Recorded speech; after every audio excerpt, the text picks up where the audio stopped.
மதுரை மேலூர் அருகே கார்கள் நேருக்கு நேர் மோதி 5 பேர் பலியாகி இருக்கிறார்கள். இந்த கோர விபத்தில் 3 வயது பெண் குழந்தை உட்பட 5 பேர் உயிரிழந்திருக்கிறார்கள்.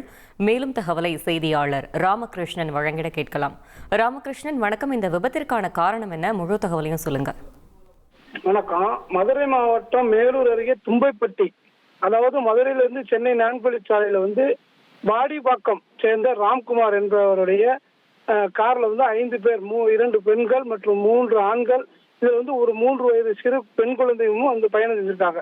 இவங்க சென்னையிலிருந்து திருநெல்வேலிக்கு பயணம் செய்யும் பொழுது தும்பப்பட்டி மேம்பாலத்தில் ஒரு இருசக்கர வாகனத்தில் மோதியதில் ஓட்டுநருடைய கட்டுப்பாட்டை இழந்து இவர் இடதுபுறமாக சென்றவர் வலதுபுறமாக சென்ற மதுரையிலிருந்து திருச்சிக்கு நோக்கி கொண்டு சென்றிருந்த கார் மீது மோதியதில் ராஜ்குமார் மற்றும் அவருடைய குடும்பத்தைச் சேர்ந்த பெண்கள் 2 பேர், ரஞ்சனா, ராஜகுமாரி ஆகிய இருவரும் மற்றும் 2 வயது பெண் குழந்தை உட்பட மொத்தம் 5 பேர் சம்பவ இடத்திலே உயிரிழந்தனர். இதுல ராஜகுமார் பயணித்த கார் அப்பளம் போல் நொறுங்கியது.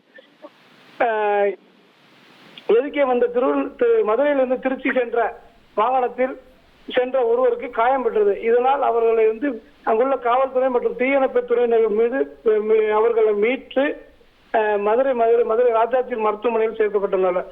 இந்த சம்பவம் அந்த பகுதியில் சோகத்தை ஏற்படுத்தியுள்ளது. தகவல்களுக்கு நன்றி ராமகிருஷ்ணன். இனி செல்லும் இடமெல்லாம் செய்தி. தந்தை டிவியின் வாட்ஸ்அப் சேனலை ஃபாலோ பண்ணினா செல்லருக்கும் இடமெல்லாம் செய்தி. இதோ QR கோட், இப்பவே ஸ்கேன் பண்ணுங்க, ஃபாலோ பண்ணுங்க.